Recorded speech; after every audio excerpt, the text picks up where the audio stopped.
الحمد لله رب العالمين، والصلاة والسلام على أشرف الأنبياء والمرسلين سيدنا محمد وعلى آله وصحبه أجمعين. الحمد لله، نحمد الله سبحانه وتعالى ونستغفره ونستعينه ونعوذ بالله من شرور أنفسنا وسيئات أعمالنا، من يهده الله فلا مضل له ومن يضلل فلا هادي له. اللهم صل وسلم وبارك على سيدنا محمد وعلى آله وصحبه وسلم، وافتح علينا حكمتك وانشر علينا رحمتك يا ذا الجلال والإكرام. اللهم علمنا ما ينفعنا وانفعنا بما علمتنا وزدنا علما. وصلى اللهم على سيدنا محمد وعلى آله وصحبه وسلم تسليما كثيرا. الحمد لله. In the 89th qaida, which is an extremely important one for our time, Sidi Zarruq. And just to emphasize who he was, he has a very interesting maqam in our tradition. So the different ulama have different alqab, different epithets.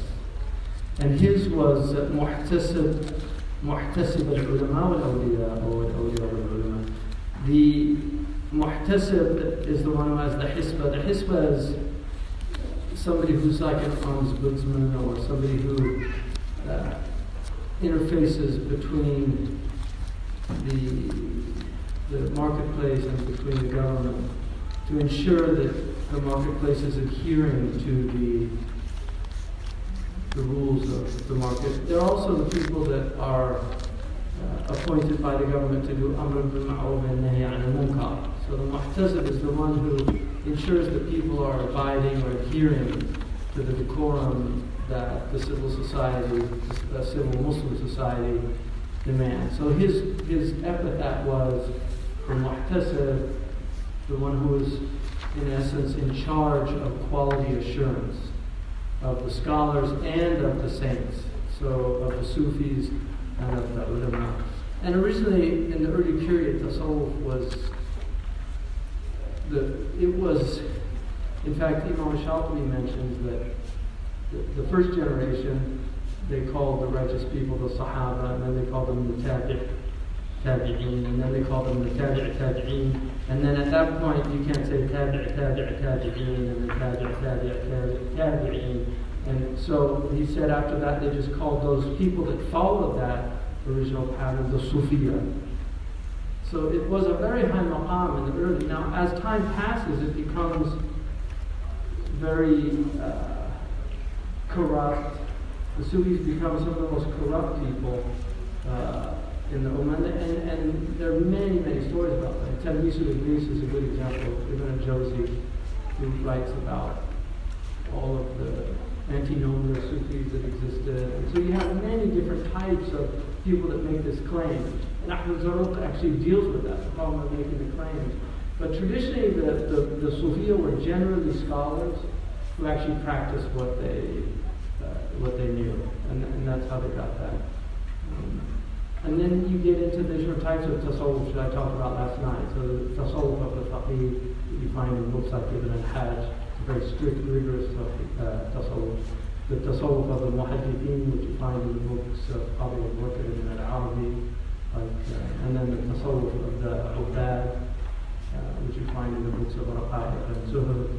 The tasawwuf of the philosophers. So there's a whole tasawwuf related to the philosophers. You find that in the books of people like Ibn Arabi al-Hazmi and Ibn Sab'in and these others. So there's a lot of different ways, but tasawwuf as a branch of the ulum al-shar'iyya is confirmed by all the scholars. Nobody denies that.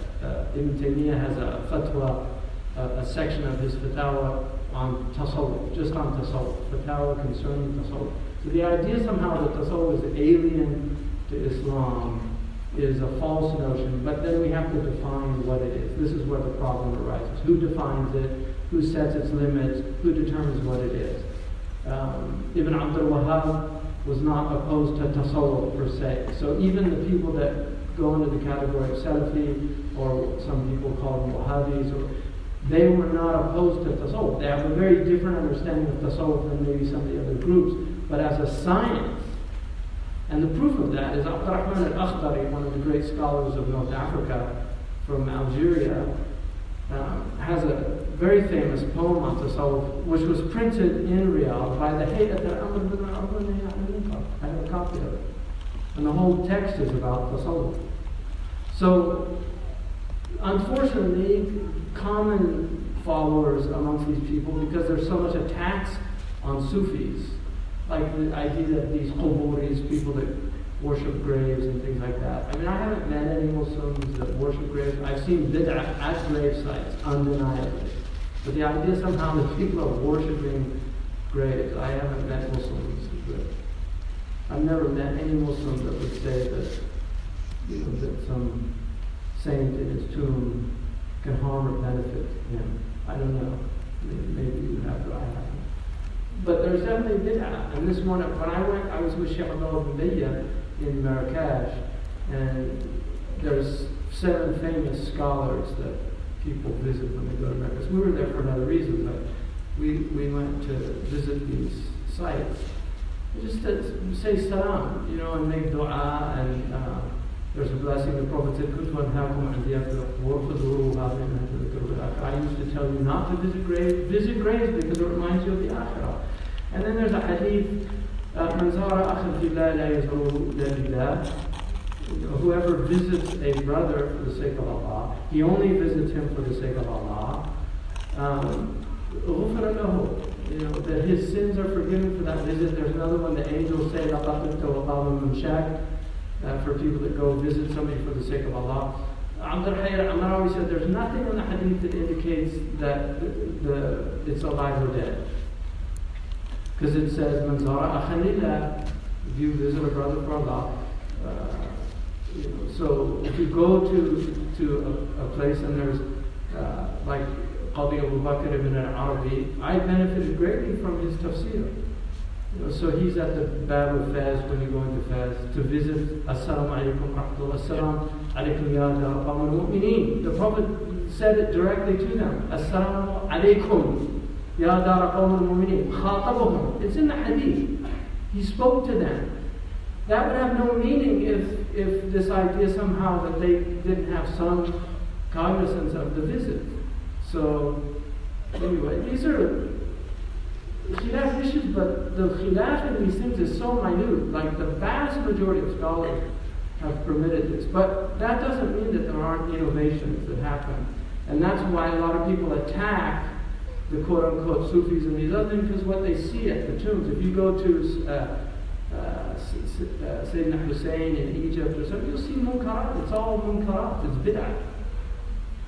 You go to many of the places and that's what you see. But I went with Sheikh Abdullah and we got to the second one and he just stopped. He said, let's go back. And he told the minister, there's too many bid'ah at these places. You need to close them.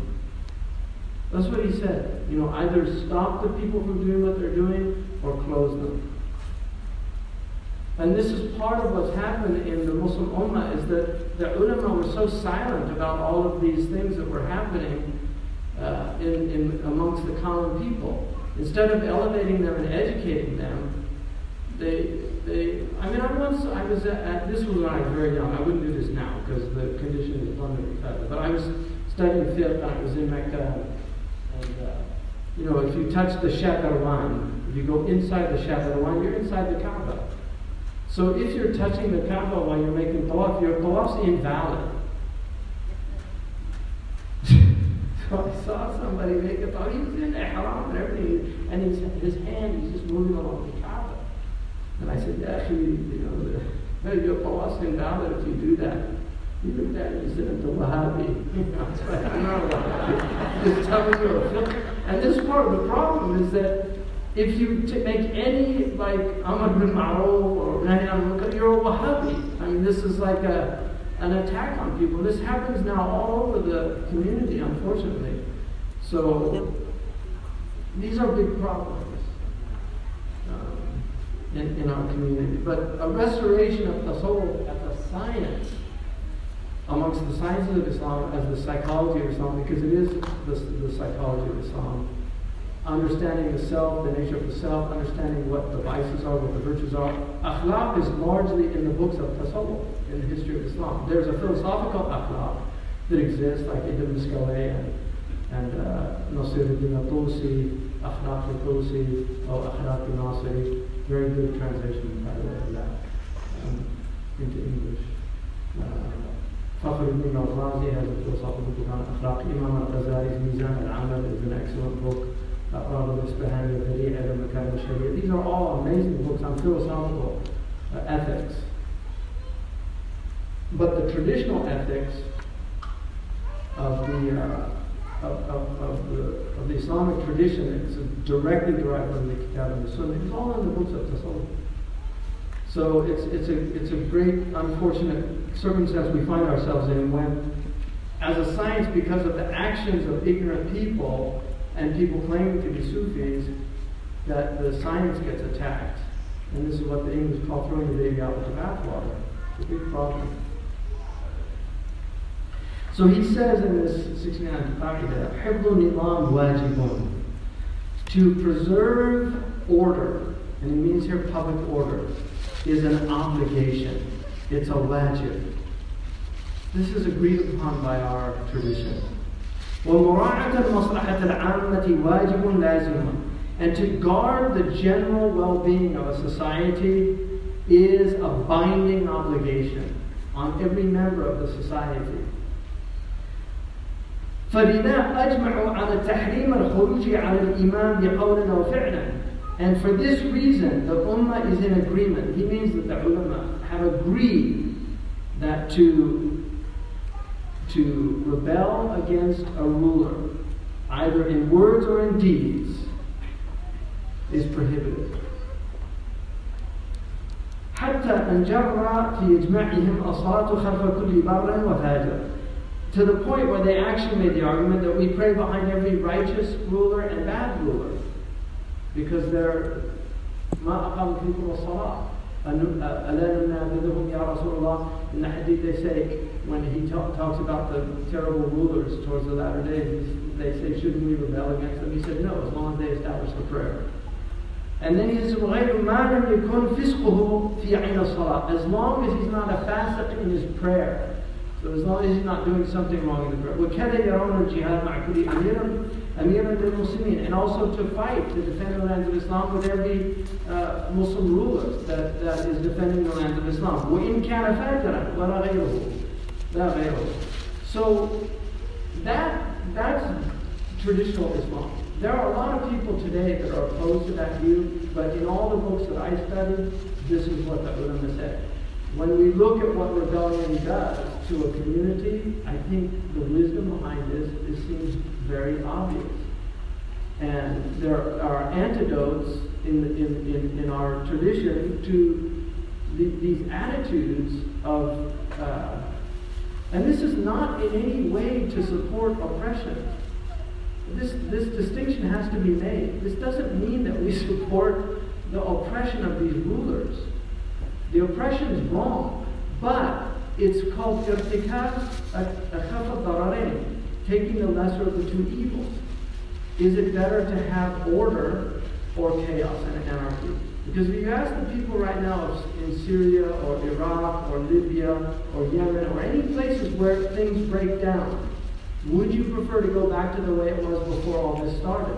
I guarantee you that unless they're mad, without an exception, they would say yes. Because once everything breaks down, all these things that the Sharia these 6 universals that the Sharia came to preserve, they go out the window. They just simply go out the window. And it's a horrific thing. So this is what وزعم ابن مجاهد إجماع المسلمين على ذلك. Ibn Mujahid claimed that he was one of the great early scholars. He was a student of Abu Hasan al-Ash'ari. But he claimed this was an إجماع of the Muslimin at that time. وأنكره ابن حزم وفيه كلام لهما. And one can elaborate on both those positions. والمعول عليه المنع بكل حال. But what the ulama have depended on, whether it's ijma' or not, is another matter. But what he's saying is what has been relied upon, the most reliable position, is the prohibition of that. فقد قال عليه الصلاة والسلام ما سب قوم أميرهم إلا حرموا خيرا. The Prophet ﷺ said in a hadith, and this is in the Tamheed, it's a good hadith that Ibn Abdul Bar relates, that no people will curse their ruler except they will be deprived of any good from them. And this is why in the Aqidah bin al-Tahawi he says, وَلَا نَدْعُوا عَلَى وَلَاتُ أُمُورِنَا أَوْ أَئِمَّتِنَا. We do not imprecate against our rulers. We don't imprecate against them. We don't call the curses of Allah on them. We pray for them, for their guidance, for their rectification. This is what the tradition says. And that's in the Aqidah of Imam al-Tahawi. And he says, وَإِن جَارُوا عَلَيْنَا, even if they're oppressive against us. So there's a lot of people that seem the modern people. This is partly because we have the Jacobite spirit. We're children of the French Revolution. We're children of the American Revolution. The American Revolution was relatively successful for a number of reasons. The French Revolution was terrible for a number of other reasons. If you look at the difference between the French Revolution and the American Revolution, at essence, the difference was America had a fully intact government. So it wasn't a bunch of people rebelling against the government, creating a vacuum, and then trying to restore that vacuum with new governments. What happened in the American Revolution is that a government disbanded its ties from another government.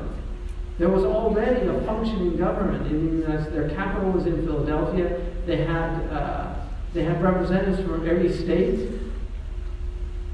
They had state governments, and then they had their what would become the federal government. So when they signed the Declaration of Independence, right, when in the course of human events, it becomes necessary for one people to disband the political connection they have with another people. That's what they were saying. So that worked. That didn't mean that one people didn't disagree. Many of them fled to Canada. So you have Canadian people that are originally from America that did not support the rebellion against the crown, and they came here. So the Americans were Khawarij. And the Canadians are more like Ahl Sunnah wal Jama'ah, traditional. They stayed in the Commonwealth. And maybe that's why they're nicer and more polite and everything, and have less violence and treated their native people better than we did. But the French Revolution was the rabble rising up and overthrowing a government which created the reign of terror. Robespierre, all these people killed. They killed many innocent people died.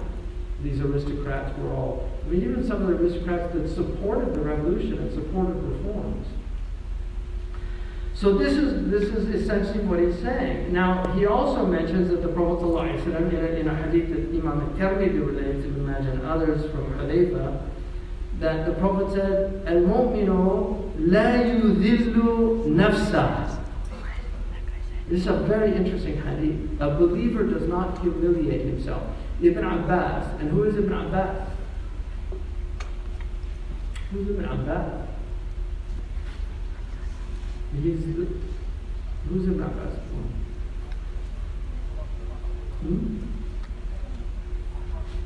He's Sahabi, but who is he in relation to the Prophet? Yeah, his uncle is Al-Abbas. This is the son of his paternal uncle. So this is the first cousin. He's one of the closest students to the Prophet ﷺ. He also is the one that the Prophet ﷺ said, Allahumma faqihhu fid din wa 'allimhu ta'wil. Oh Allah, give him understanding in this religion and give him the ability to interpret. So he is the great interpreter of Quran and Hadith. So if you see Ibn Abbas say what a Hadith or what a verse means, you should listen attentively. So Ibn Abbas said, يَتَعَرَّضُ لِلسُّلْطَانِ وَلَيْسَ لَهُ مِنْهُ النَّصْرُ. That he exposes himself to governmental power, and he has no power or authority to do that, and so the government turns on him, humiliates him. So this is a situation where you put yourself in a situation where you're going to get beaten down by governmental power. That's what Ibn Abbas said that meant. Don't put yourself in a situation where you will be humiliated. Ask Allah for well-being.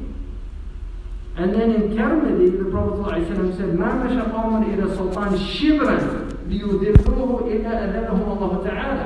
No people will move towards governmental authority. Sultan means authority. Shibran, one handspan, just a shibr, in order to humiliate them, except Allah will abase them. Now, if you look at Khuruj al-Hukam and look what happens to people when they do that. Now, there are people that say that, oh, these hadiths were made up by the rulers. There are many hadiths made up about rulers that were judged to be completely fabricated. These hadiths have the authenticity of our muhaddithun, but people don't like them. But if you look at the results of these things, because social order is a great gift from Allah subhanahu wa ta'ala, and people get the rulers that they deserve. As you are, so the people. This is a hadith. And Abu Bakr al-Tartushi said that the hadith has weakness in it, but he said, but then I found the meaning in the Quran. Like that we put some oppressors over other oppressors. So if you want to understand oppression, you have to first look at yourself. You have to look at the community that you're in. When people are oppressed, it's very often because they themselves are oppressors. And I'll tell you something about the Quran, and you can read the Quran and see this very clearly. A lot of oppressed people are in hell.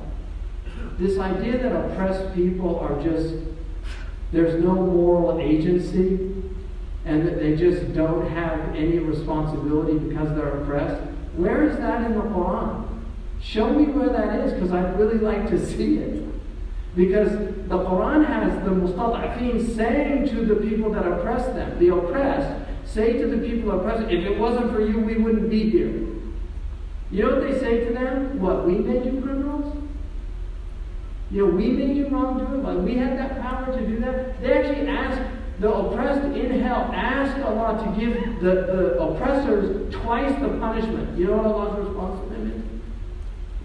Anybody? لِكُلٌّ ضَعْفٌ. Everybody gets double. It's like you haven't learned your lesson yet. You're still playing the blame game. Huh? You're still playing the blame game? I mean, look what Shaitan says. وَلَمَّا قُضِيَ الْأَمْرُ قَالَ شَيْطَانُ لَمَّا قُضِيَ الْأَمْرُ. Shaitan gets up, he gives a khutbah in hell. To all the minions in hell. He has a khutbah. Gets up, he has a minbar of fire. And he gets up and he says to them, Inna Allah wa'adukum wa'ad al-haq. Right? Allah promised, He promised you the truth, He gave you the truth. Right? I promised you, and I lied. وَمَا كَانَ عَلَيْكُمْ مِنْ سُلْطَانٍ. I didn't have any authority over you. I just invited you and you responded.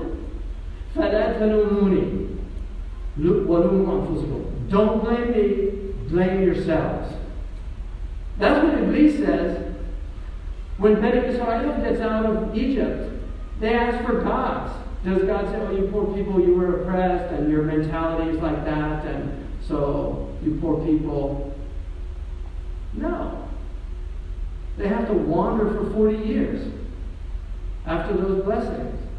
So I think we have to be very careful of just anybody who's oppressed is good. Because in the Quran, the people that are oppressed that Allah says He'll give victory are the people that believe in Allah and are acting righteously, and they're oppressed because of their righteousness. Not because of they're just oppressed. And that's not to say that oppression is wrong in any situation. But if you want a Quranic metaphysical perspective, read the Quran. It's all there. It's just nobody wants to really take a hard look at the book. But it's all there. There's no victims in the Quran. Really. The Quran is either elevating you, removing your sins, or punishing you. It's one of the three. And from a Muslim perspective, if you're a mu'min, he's either elevating you through oppression. The Prophet ﷺ was elevated. Nobody was more oppressed. The Prophet lived on leaves. Who's gone through that? The Prophet had his uncle massacred and knew it. The Prophet but nowhere does he blame. Show me where he's blaming anybody in his seerah or in his hadith. I want to see the verses. I want to see them because I've never seen it. I don't see anywhere where the Prophet ﷺ is blaming anybody. And this is what makes the difference between the people that get khilafah in the earth and the people that don't. They're the people that accept their conditions. And they work with the conditions that Allah has given them. And they see God in those conditions. I mean, I mentioned the other day, about those verses in the Quran where Allah subhanahu wa ta'ala is telling Bani Israel when Moses says to them, "Udhkuru ni'matullah alaykum idha ja'akum min ali Fir'aun." Remember the blessing of Allah when He saved you from Fir'aun. Don't remember being in captivity. Remember the blessing of getting out of captivity. Right? يَسُومُونَكُمْ سُوءَ الْعَذَابِ. They were giving you a terrible punishment. وَيُذَبِّحُونَ أَبْنَاءَكُمْ. They were killing your men. وَيَسْتَحْيُونَ نِسَاءَكُمْ. And they were taking your women captive. وَفِي ذَلِكُمْ بَلَاءٌ مِّن رَبِّكُمْ عَظِيمٌ. And in that is a great tribulation from your Lord. It doesn't say from Fir'aun. It doesn't say from Fir'aun. It says that is a grave tribulation from your Lord. Because Allah subhanahu wa ta'ala جَعَلَهُ فِي قَدْرِهِ خَيْرِهِ وَشَرِّهِ حُلْوِهِ وَمَرِّهِ. And this is why, what did Allah reveal to Moses in the tafsirs? They mentioned this. Ya Musa ibn Imran, رِضَايَ فِي رِضَاكُمْ بِقَضَايَ. My contentment is in your contentment with my decree. My contentment is in your contentment with my decree. The world is what it is. This is one of the better times for human beings in human history. And we are so ungrateful. I mean, it's beyond belief how ungrateful human beings are. All they do is complain. We have more food than we've ever had. And everybody complains about the food. A lot of us in a previous generation would have been dead from childhood illnesses. Because I lived in a place where 1 out of 4 children died. And I saw it with my own eyes. Where's the gratitude in our species?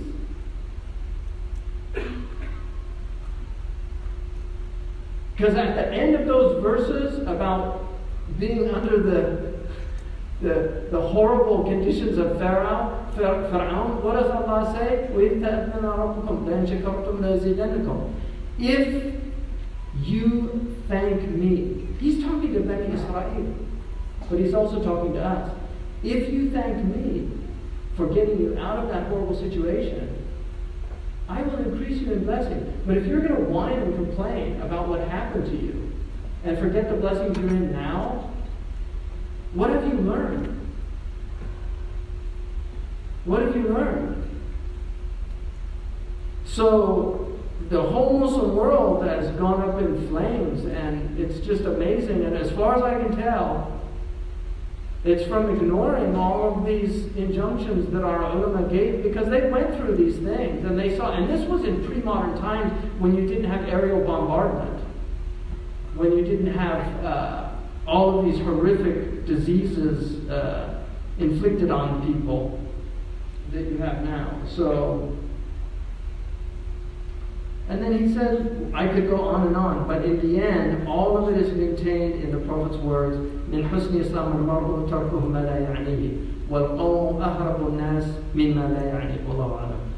The people of this science are the people that flee from what doesn't concern them. And this is another problem in our community. One of the signs of the end time, the Prophet ﷺ said in a hadith, he said that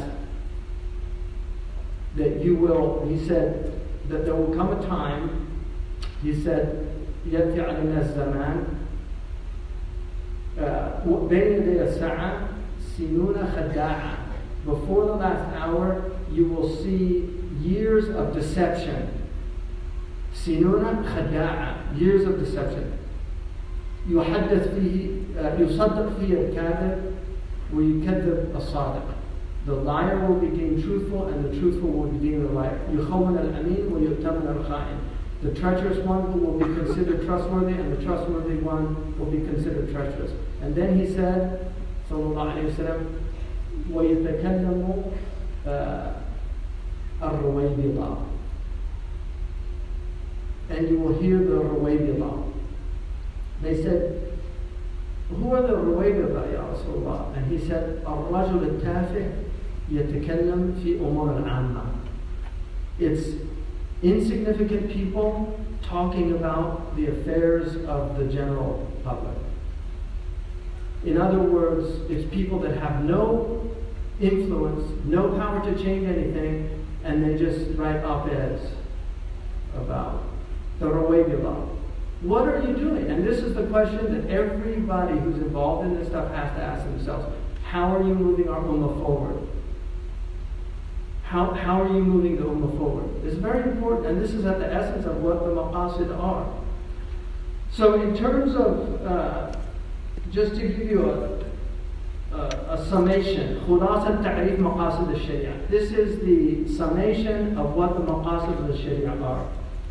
مقاصد الشريعة هي المعاني الجزئية أو الكلية المتضمنة لحكم أو حكمة المفهومة من خطاب الشارع ابتداء منها مقاصد أصلية وأخرى تابعة، وكذلك المرامي والمرامز والحكم والغايات المستنبطة من الخطاب وما في معناه من سكوت بمختلف دلالاته مدركة للعقول البشرية متضمنة لمصالح العباد معلومة بالتفصيل of الجملة. So that is a khulasa of, and in translation it would be something like the maqasid, the aims of the sharia, are the meanings, whether particular or universal, that are contained in the hikam, the wisdoms, or the wisdom that's understood from the khitab, from the discourse, the divine discourse, from either the Prophet ﷺ or directly from Allah subhanahu wa ta'ala through the Quran or the Hadith. Ibtida'an minha, emanating from them. And then ibtida'. And then minha, so from the book and the sunnah, maqasidu asriyatun wa ukhra tabi'atun. You get the foundational maqasid, and then you get the derivative maqasid. So just to give you an example, in nikah, when you marry, what would be the foundational maqsad of marriage?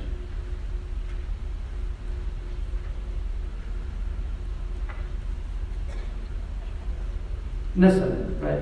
Hifdul nasab. Because Allah created us, and one of the reasons, the Prophet said tazawwaju, get married, and then takathur, have lots of children, because I want to be proud of the multitudes of the people who worship Allah from my community on the Day of Judgment. So the maqsad al-asli from marriage is children, because Allah created us as binary species. We have a male and a female, and from that comes the child, and this is how He put you as replacements in the earth. So your children, our children will replace us, and then their children will replace them, and this is the continuity. But there are other maqasid from marriage, not just nasab, but that is the primary maqsad.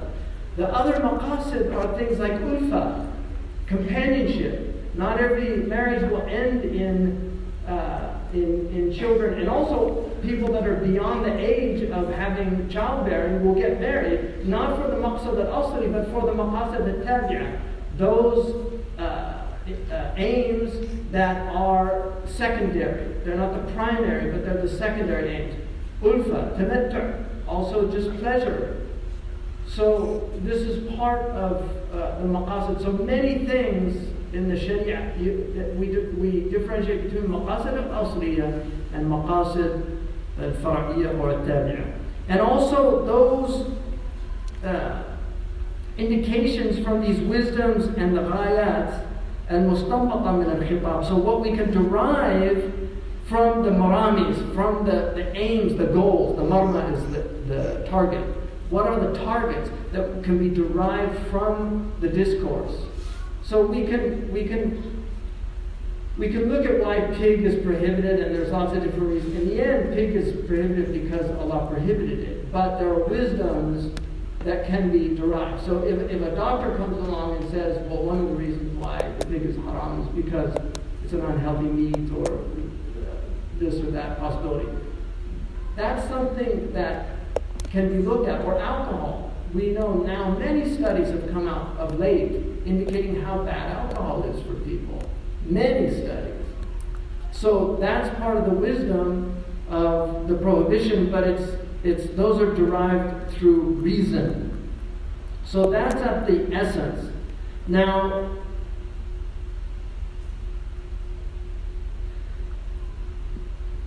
the other thing I quickly want to look at, one of the most important things in our tradition, which is the intellect, because a lot of people do not understand. The Ahl Sunnah it came out of a dialectic with the Mu'tazilites, right? And the Mu'tazilites were rationalists. Ahl Sunnah split into different groups.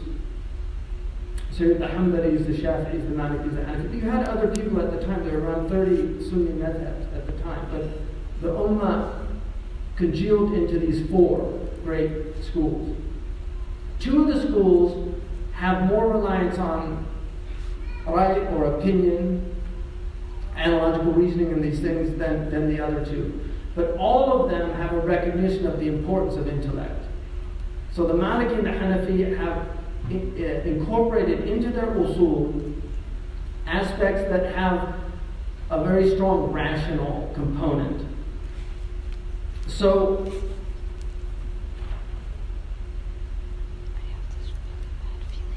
he says here,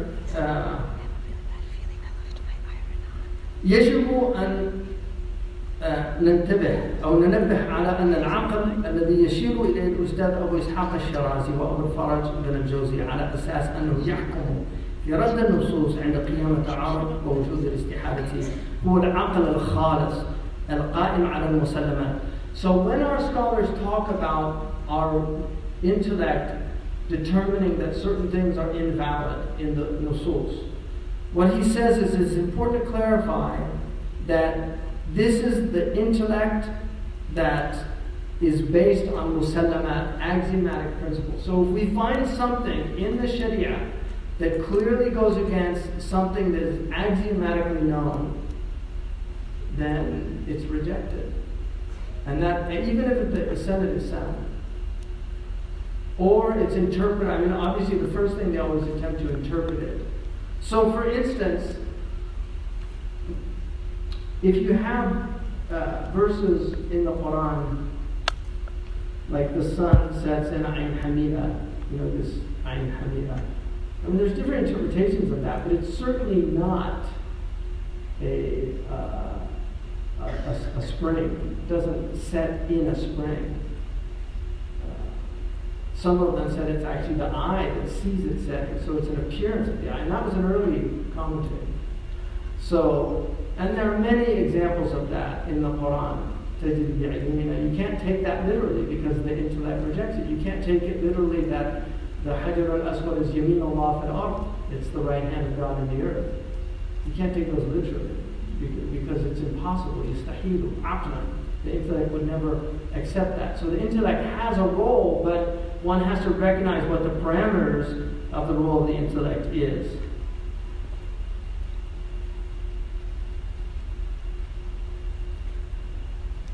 Now, the other thing here,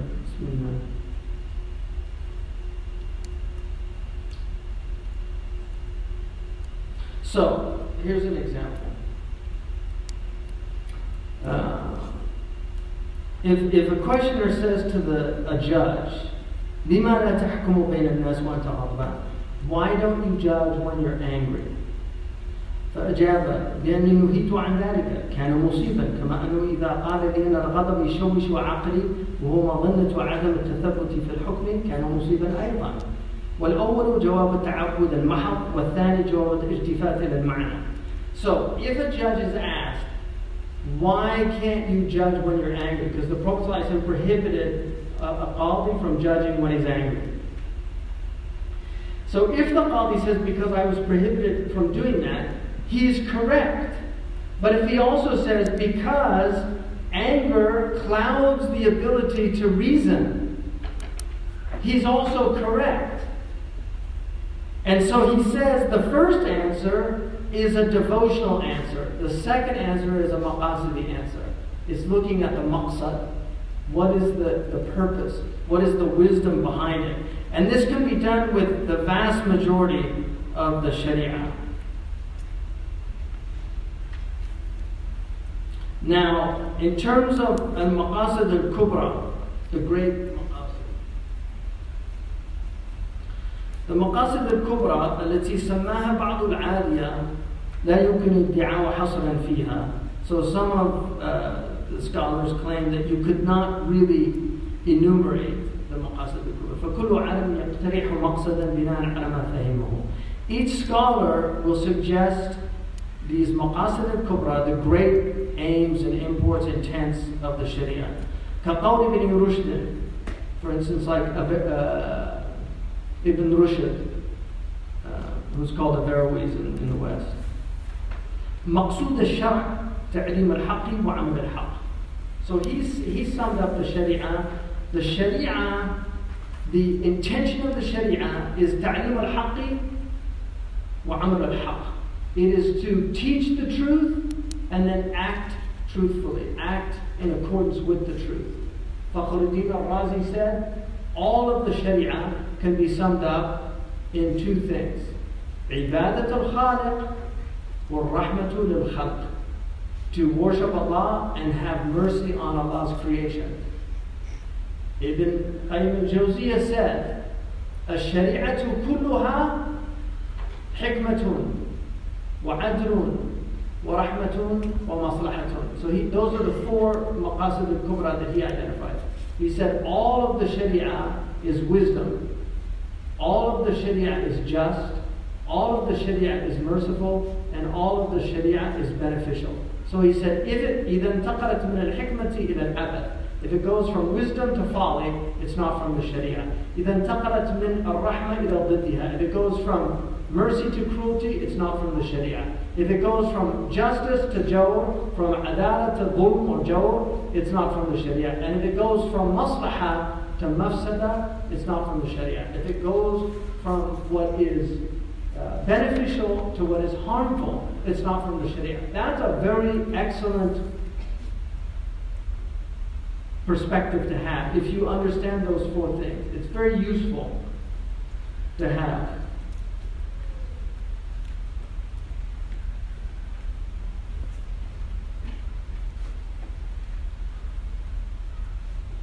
So he says then, ينبغي أن تعلم أن مقصود الشرع إنما هو تعليم العلم الحق والعمل الحق والعمل الحق ومعرفة الله تعالى والسائر الموجودات على ما هي عليه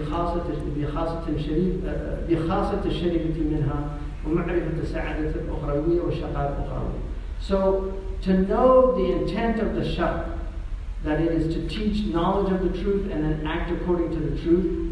Knowledge of the truth is knowledge of Allah subhanahu wa ta'ala and then of the creation in accordance with what it's on. So to know reality as reality. Also, especially the noble aspects of it. And then to know what sa'adat ukhrawiyya, what the afterlife and the joy of the afterlife is, and also to know what the shaqa al-ukhrawi, what wretchedness in the afterlife is. والعمل الحق وامتثال الأفعال التي تفيد السعادة. Acting according to the truth is to act following those injunctions that Allah has given us that will benefit us in the afterlife. وتجنب الأفعال التي تفيد الشقاء, and to avoid those actions that will harm us in the afterlife. والمعرفة بهذه الأفعال هي التي تسمى العلم العملي. And knowing these actions, what they are, this is what we call practical knowledge. وهذه الأفعال تنقسم إلى قسمين. And these actions are divided into two aspects. أحدهما أفعال ظاهرة بدنية والعلم بهذه هو الذي يسمى الفقه. One of them is outward actions of the body, and the knowledge of this is called fiqh. So knowing how to pray, knowing how to fast, knowing how to make the pilgrimage, knowing how to pay your zakat. These are all actions that we do that actually are physical actions that involve movement. والقسم الثاني أفعال نفسانية. The second are psychological actions or actions of the soul. مثل الشكر, grateful, patience, and those things, ethical aspects that the Sharia tells us to follow or tells us to avoid. And this is called zuhud or ulum al-akhirah, tasawwuf. There are many names for it. وَهَذَا مَا نَحَى أَبُو حَامِدٍ فِي كِتَابِهِ. And this is what Imam al-Ghazali was concerned about in his book, the Ihya. فالمقصود هو تحصيل صفة الإحسان على وجه لا يفضي إلى إهمال الارتفاقات اللازمة ولا إلى غمط حق من الحقوق. And so the intent of this is to acquire the characteristic of ihsan in a way that doesn't make us neglectful of what's necessary or to hold any rights, diminish any right from amongst the rights of others.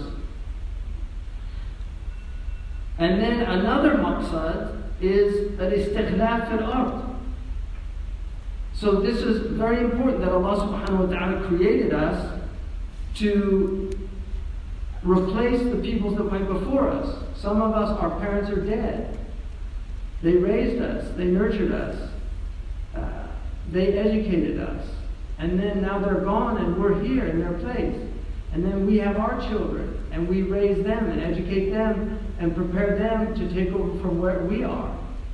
Hopefully in a better state than the previous people. And there's many verses about this in the Quran.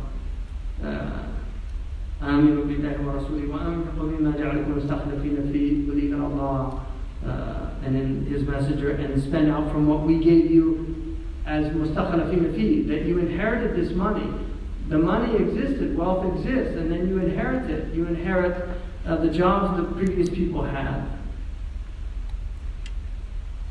So many, many verses about that in the Quran. And then another maqsad is al-adl, right? To have justice. إقامة العدل بين الناس إذا حكمتم بين الناس, right? وإذا حكمتم بين الناس أن تعدلوا. If you judge amongst people, to judge أن تحكموا بالعدل, right? That you judge with justice. إذا حكمتم بين الناس أن تحكموا بالعدل.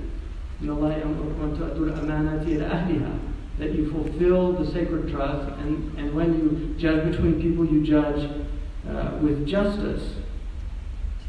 إن الله يأمر بالعدل والإحسان. Allah subhanahu wa ta'ala commands you to justice and goodness, virtue. And then ولا يجرمنكم شنآن قوم على ألا تعدلوا. اعدلوا هو أقرب للتقوى. That do not allow the hatred of a people to prevent you from being just. This is a very high maqam in our religion. Allah is challenging us not to allow either our hatred for another people to prevent us from being just with them, or their hatred for us to cause that within us to hate them so much that we lose sight. And according to Abu Hilal, the word shana'an is the inability to see the goodness of another person. In the shani'aka huwa al-abtar. Surely the one that hates you with shana'an is the one who's cut off. So you could be an enemy of a people but still see what's good in those people. But when you lose that, you completely capitulated to the lower self. It's a very dangerous human condition to be in. So there's a few other things that I wanted to cover, and then I'll just open it up for some questions. But tomorrow I'm going to give you the examples of that he gives in many examples of showing how these maqasid determine things, particularly in our time. So the aspects of fiqh And this is in the Maraqi Saud, but it's in Jam' al-Jawami, it's in all the books of fiqh. قَدْ أُسِّسَ الْفِقْهُ عَلَى رَفْعِ الضَّرَرِ. That fiqh, there's 5 things that our fiqh is based upon. And these are, again, major maqasid. The first one is رَفْعِ الضَّرَرِ. There's a qa'idah, الضَّرَرِ يُزَالِ. So harm is removed. So anytime you have harm, it becomes a major maqsad to remove that harm. And this is why the Prophet ﷺ said, لَا ضَرَرَ وَلَا ضِرَارَ. There is neither harm nor reciprocating harm. You can't harm people, and if you're harmed, you can't reciprocate harm. You have to go through, in civil society, you have to go through, you redress your wrong. I mean, obviously you could defend yourself in a situation where somebody's trying to kill you, and you defend yourself, you end up killing them. That's self-defense, that's different. But if somebody, for instance, comes and robs your house, you can't go rob their house. Right? You can't reciprocate harm that's done to you. If somebody spits on you, you're not supposed to spit back on them. Right? It doesn't mean that what they did was not wrong. It was wrong. But we have ways of redressing wrongs that prevent fitna. And I mentioned that yesterday, that مَا كَانَ سَبَبًا لِلْفِتْنَةِ فَلَا يَجُوزُ. Anything that will cause fitna is not permissible. وَمَا يُشَقُّ وَأَنَّ مَا يُشَقُّ يَجْلِبَ الْوَطَرَ. And whatever الْمَشَقَّةُ تَجْلِبُ التَّيْسِيرَ. Harm, anything that's difficult, means that we have to facilitate it. Now, difficulty, there's 2 types of difficulty. There's the mashaqqa that is fil ibadah. And this mashaqqa is like cold water.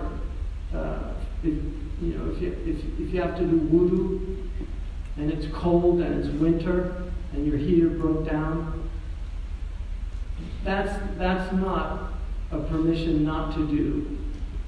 But the mashaqqa that is necessitates ease is any mashaqqa that falls under the 6 categories, that threatens any of those 6 categories. So if it threatens one of those 6 categories, then the mashaqqa is, whatever's difficult is removed.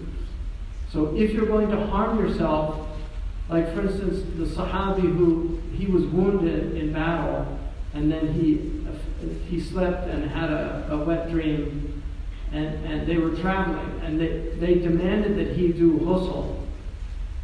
And he said he didn't think he could do it, that it would harm him. They said, no, you have to do a ghusl. He did the ghusl, it opened up his wound again, and he bled to death. When they got back, they told the Prophet ﷺ, and he said, قَتَلَ صَاحِبُهُمْ قَتَلَ اللَّهِ. They killed their companion, they should have asked. Right? So that's an example where the mashaqqa it's called fatiha in fiqh for the Arab-speaking people. If the difficulty is very serious and it's going to threaten one of those 6 things, then you remove it. If it's in the tatimmat, or what are called the tahsiniyat, in the decorum, then by ijma' you have to do like cold water. You have to use cold water for wudu. If it's in the hajiyat, that middle section, there's a khilaf. Some of them say that you can take the rukhsa, and others say you can't. So for instance, if the water's really cold and it's really cold outside and you think you might get a cold, can you do tayammum as opposed to wudu? There's a khilaf about that issue, so you decide. And then, so that's al-mashaqqatu taysir. And then nafi raf' al-qati bi-shakki. Right? So this is where al-yaqeen la yuzalu bi-shakk. Certainty is not removed by doubt. Now the fuqaha define doubt as being between one and wahm. So shak is where it's 50-50. Okay, so if you dhann is where you think, like for instance, you're pretty sure you're in wudu. You don't doubt it. There might be some hesitation, but there's no doubt. Doubt is where you really don't know. The Malikis differ from the Hanafis and the Shafi'is and the Hanbali's in that, because they apply that. So they say that if you doubt your wudu, then you should do it. The Shafi'is and the Hanafis say no. If you doubt it, but you were certain that you did it, you just doubt whether you lost it or not, then they say, they use this qaida for wudu. Malik is the only one that exempts the wudu from it, but other than that, he uses it. So for instance, if you're praying, and did I do 3 or 4 rakats? What do? What's that?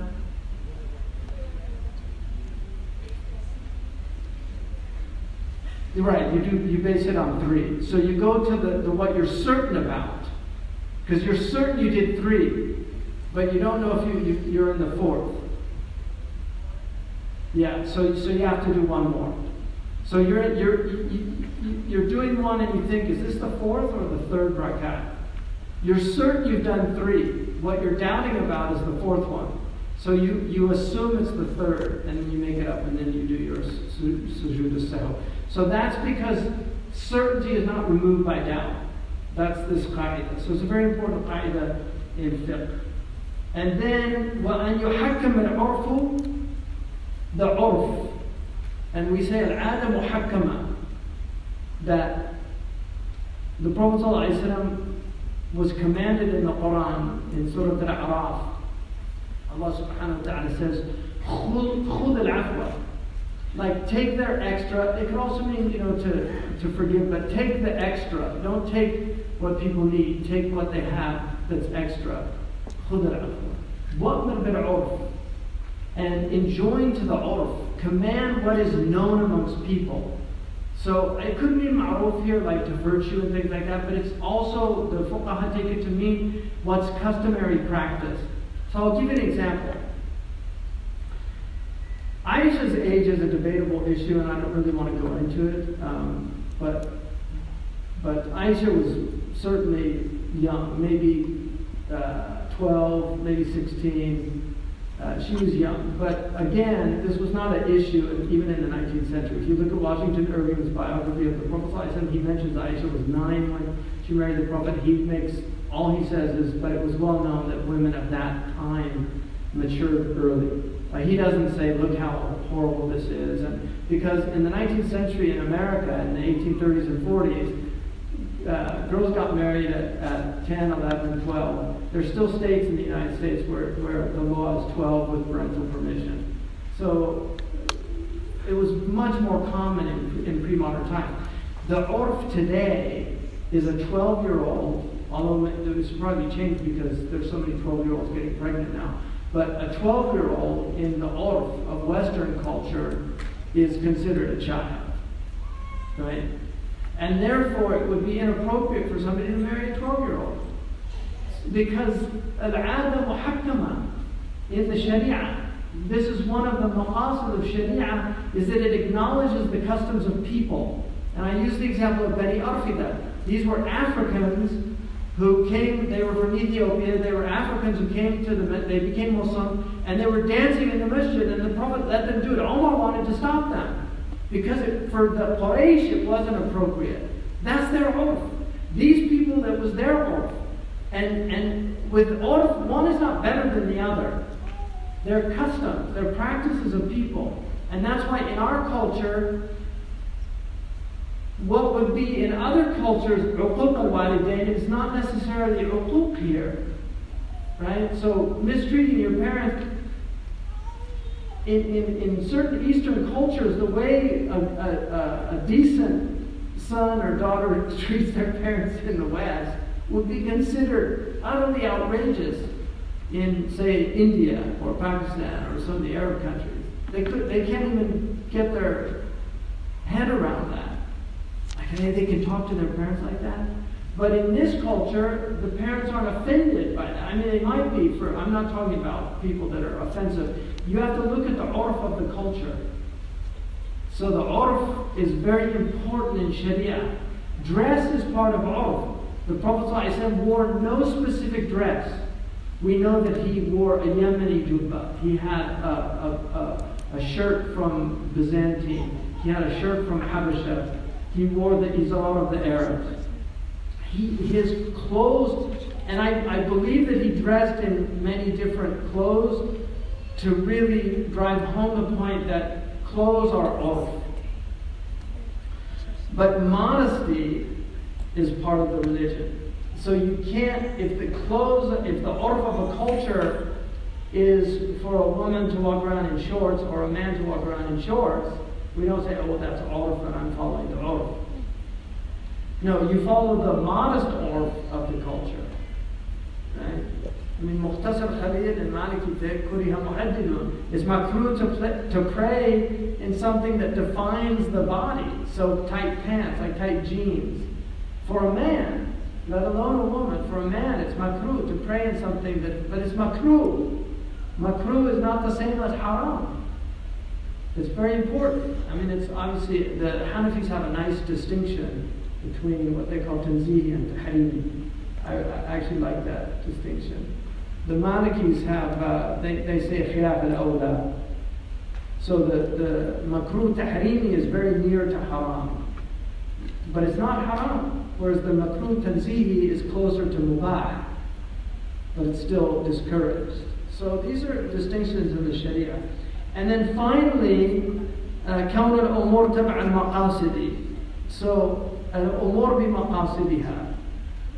Matters are based upon the goals of those things. This is a fundamental. In fact, Imam Shafi'i said, and this is based on the hadith, إِنَّمَا الْأَعْمَالُ بِالنِّيَّاتِ. Actions are by intentions. Imam Shafi'i said that was a third of fiqh, to know that hadith. إِنَّمَا الْأَعْمَالُ بِالنِّيَّاتِ. It's a third of fiqh. Some say it's a fourth. So, alhamdulillah, I hope that's... Yeah? Last question. Follow.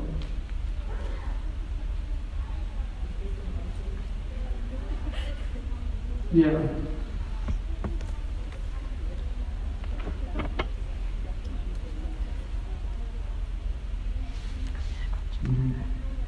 Yeah. Like why sort of ask for a dominion that no one had before him?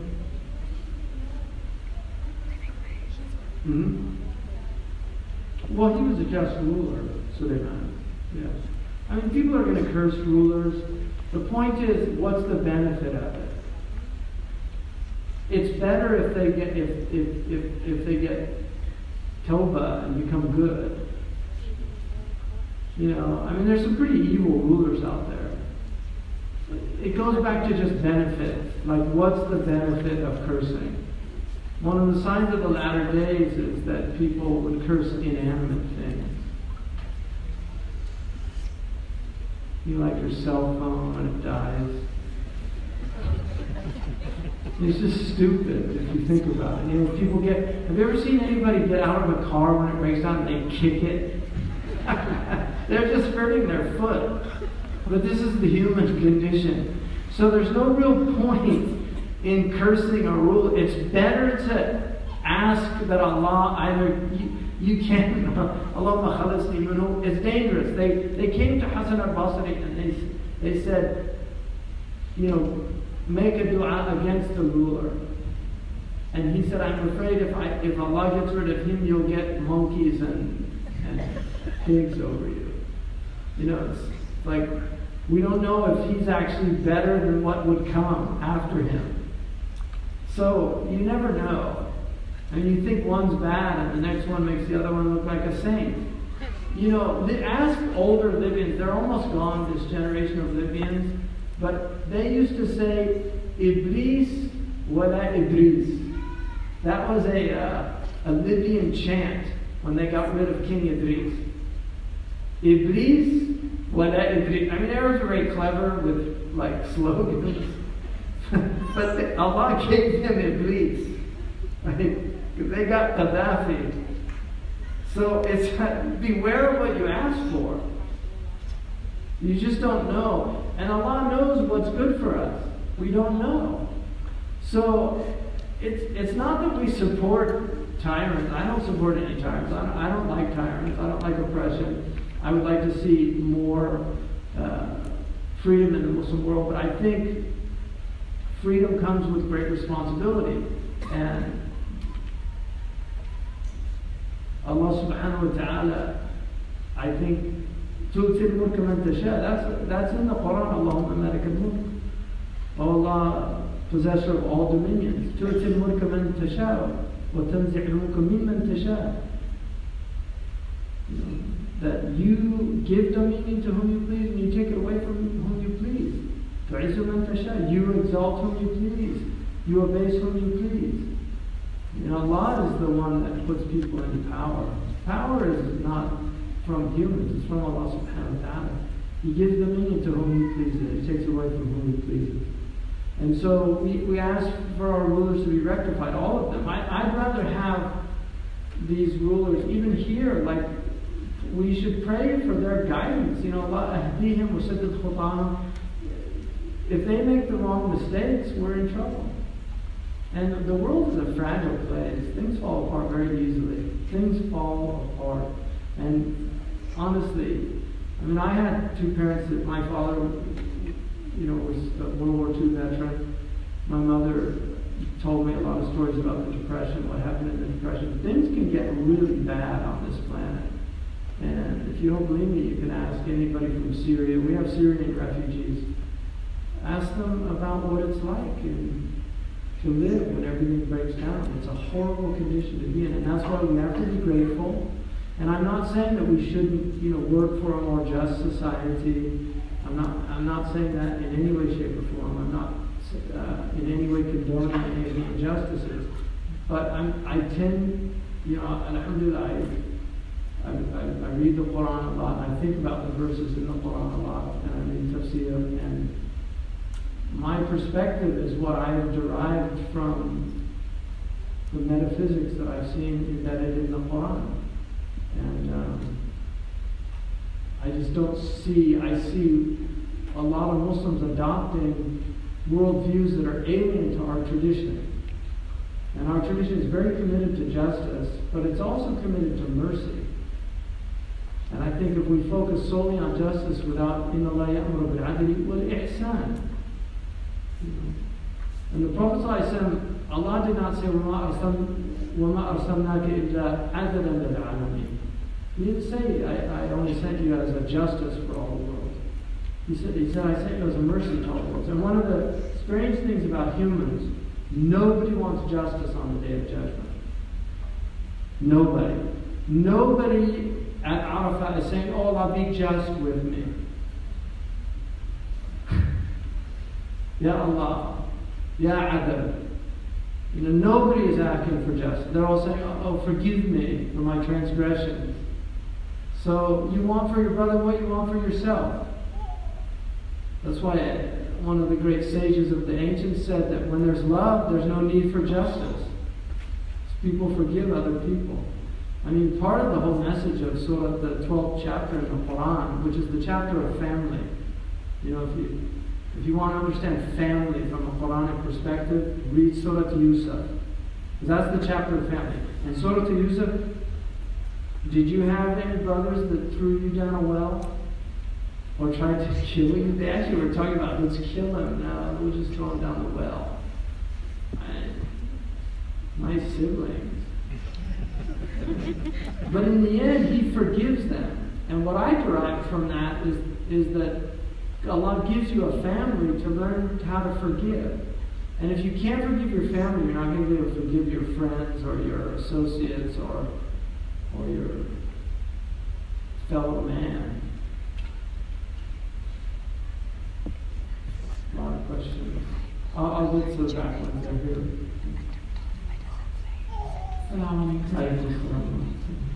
Just building on that, I just wanted to know your perspective of what you think the biggest challenges for the Muslim community in North America, what the top ones are in your mind, and what we can do about them. Well, I think the number one challenge is to maintain our Islam in the midst of an atheistic, materialistic, hedonistic culture and civilization.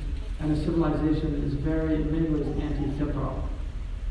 So I think that is the biggest challenge, because I think our children and our children's children will have a lot of you are children of direct immigrants, so you were raised in families that grew up in an Islamic milieu, relatively. I mean, obviously, the Muslim world, to say it's Islamic is probably a misnomer, but nonetheless, they grew up in environments where Islam was still very much honored, and many of them, especially if you're from South Asia, your grandparents, your grandmother was probably very devout, very often did a lot of prayers, and then, so the children see this.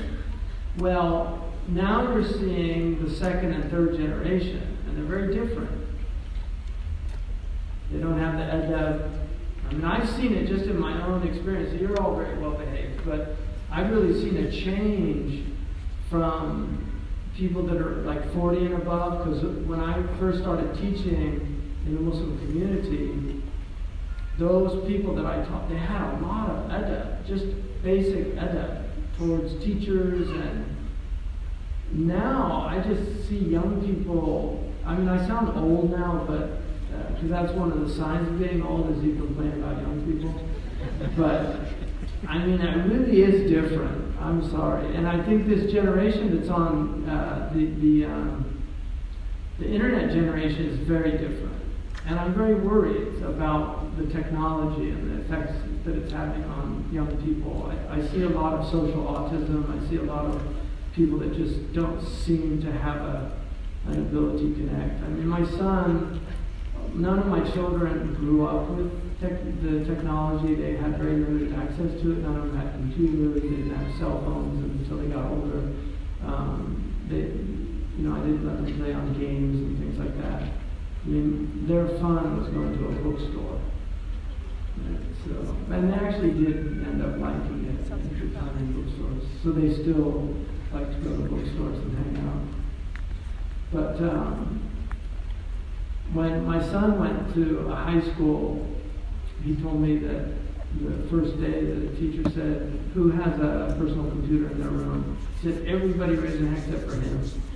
He said, who has a cell phone? Everybody raised their hand except for him. Like, he felt really alienated from just not having that. But he loves to read. He's a very serious student. He's in the second year of university. He's very serious. And I think he's got such an advantage over these other kids that grew up with all these things. None of my kids have Facebook, not interested in it. I don't understand how people go on Facebook. I just really do not understand. I know that it was designed to be addictive. I've read the books by the people that designed these things.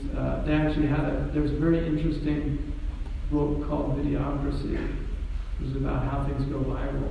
And in there, I mean, he spills a lot of beans. If you want to read a very interesting book by Ryan Halliday, it's called Trust Me, I'm Lying. It's really worth reading, just about how everything on the internet is phony. You know, all those ads and all, you know, half of those 5-star things, they're all paid people and things like that. I mean, it's just the whole thing. So anyway, long-winded question answer for a short question. Those are some of my major concerns. I'm very concerned about the division in our community, because I think the attacks on, especially amongst leadership, is a very, very demoralizing aspect.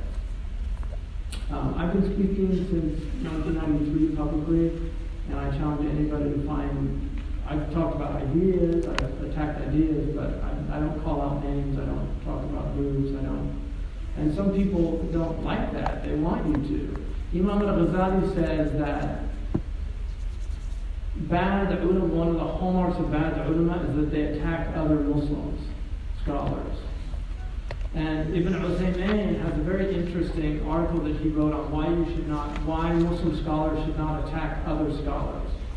And he gives 3 major reasons. But one of the reasons which intrigued me, he said, is that the benefit that you actually have as a scholar gets lost on the followers of that person you're attacking.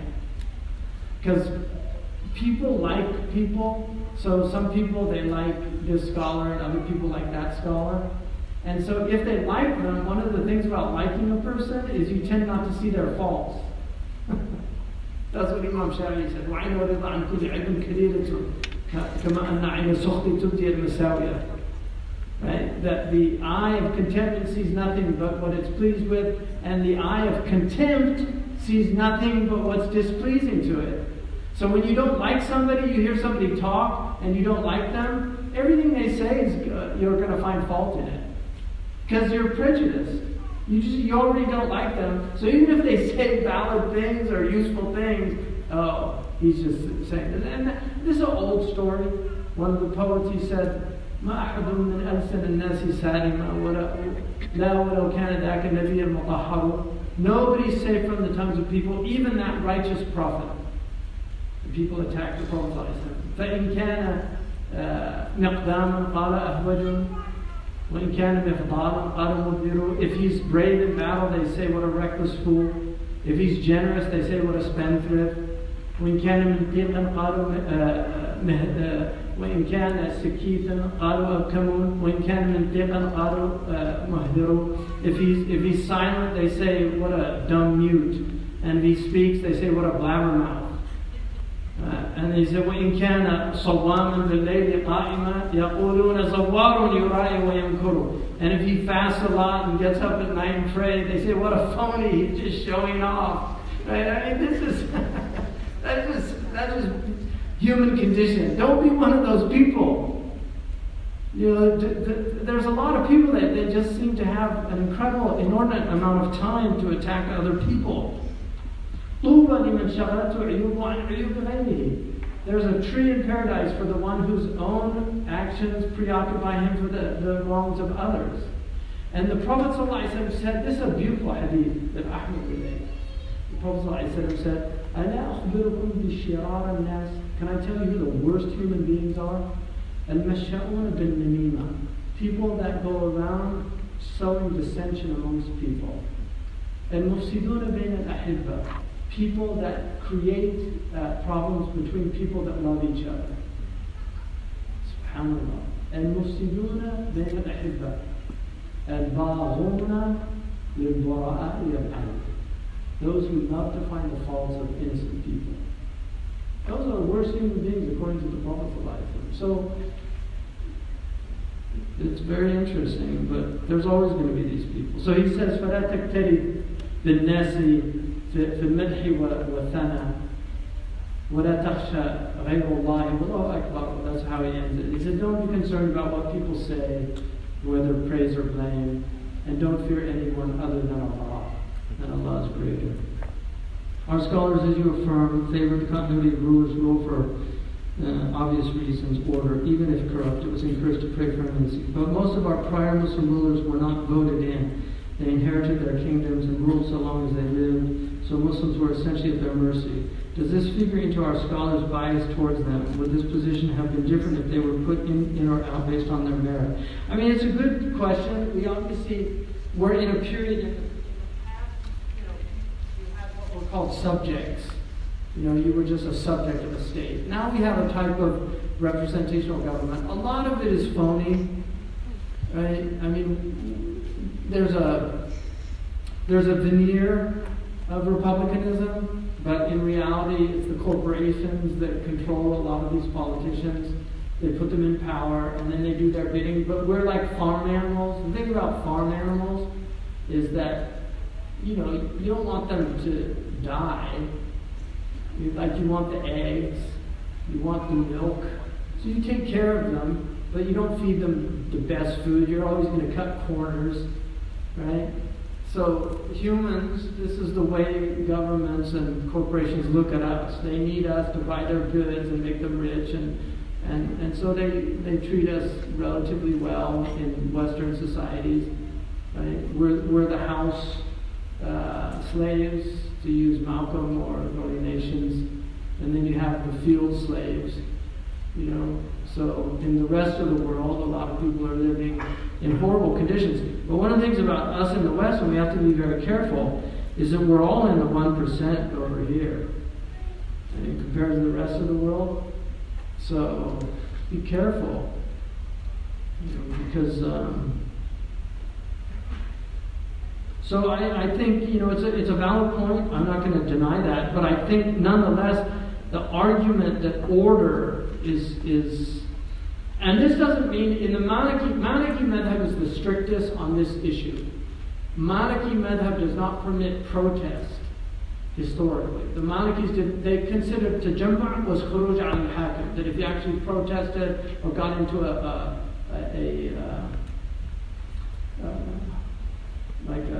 march or something like that and marched to the palace, it would be seen as khuruj, according to the Malikis.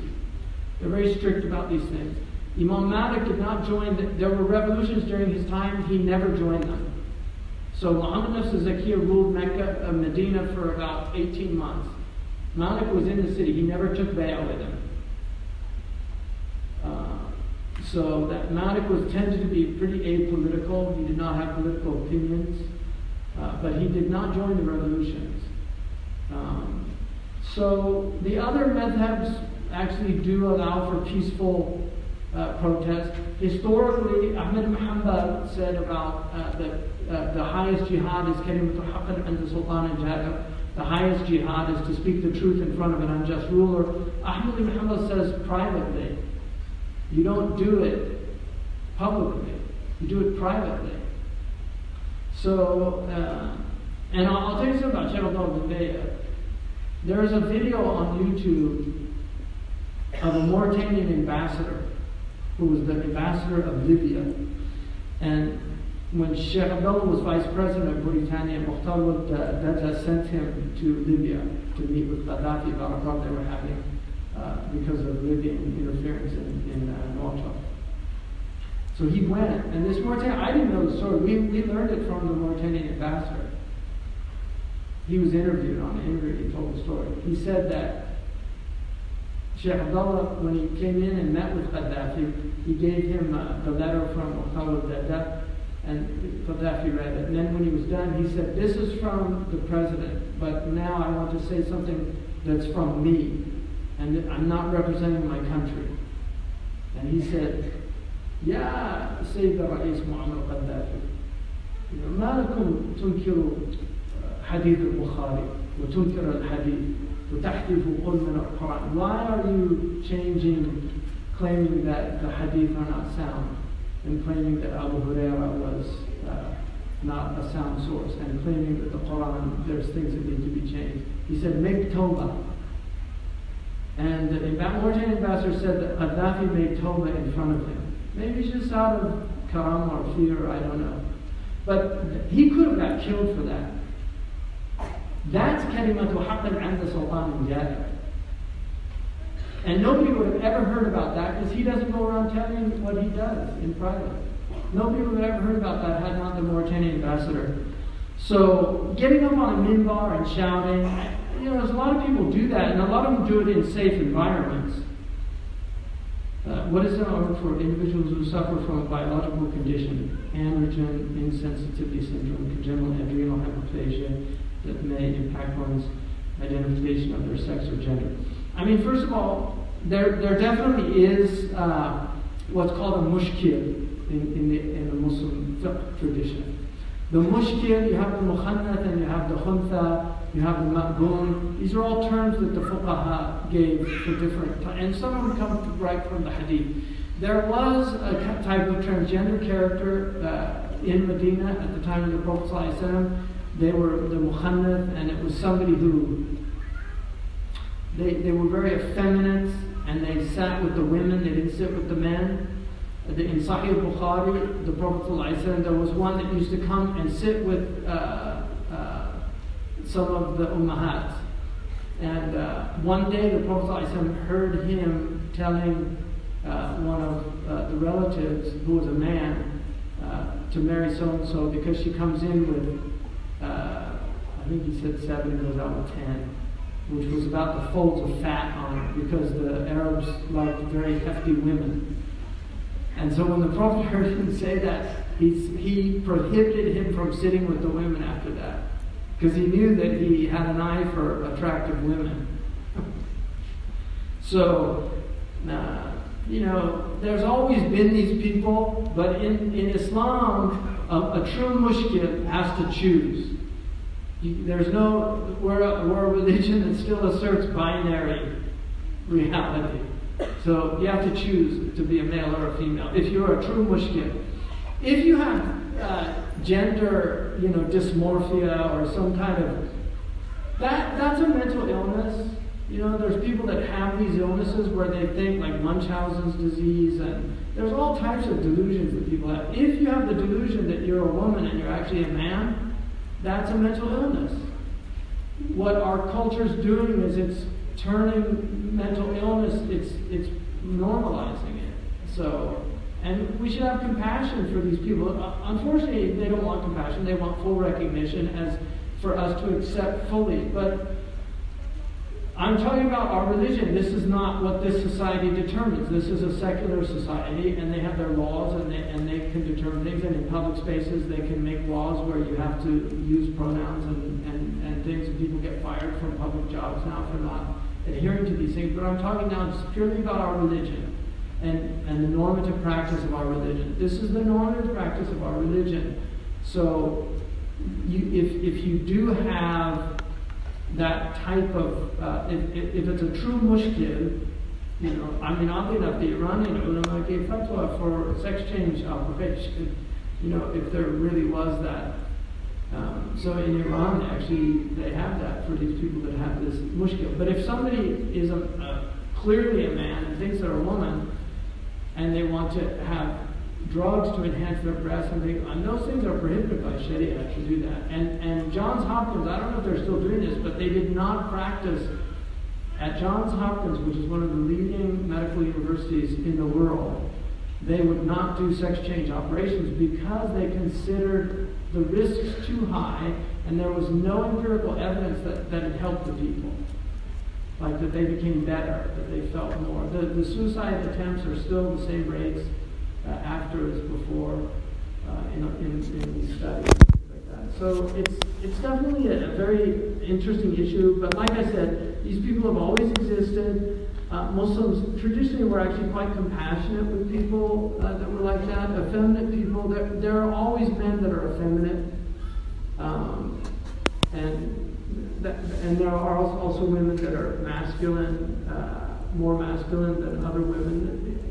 Those are more temperament related, I think, or maybe the way they were raised. We also don't know about estrogen mimickers and the plastics, what it's doing to us, because we know the endocrine systems are changing. There's so much effect from the unhealthy environments that we live in today. We're surrounded by plastics everywhere. We eat plastics, we're drinking, we're getting microparticles of plastics, and plastics mimic estrogen. You're seeing a lot of breast development in young boys now, things like that. You're seeing early onset of puberty for young girls. The menarche has gone down considerably in many places. So there's changes going on. We don't fully understand these things. We don't know what the technology is doing to us. But it's an interesting aspect of our time. This was another. Okay, in the case I'm not asking, what is that wrong in vitro fertilization? Male doctors performing gynecological. I mean, a male doctor is obviously preferential to have a female doctor doing these things. I would not advise Muslim men to go into gynecology. We have so many female doctors now that are quite capable of taking care. I mean, I did a rotation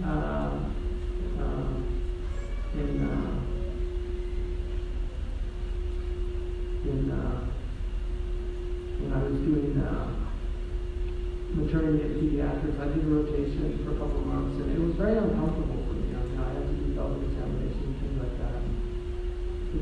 I don't think it's a good thing for men to do it, and most women do not feel comfortable with a man doing those procedures. So,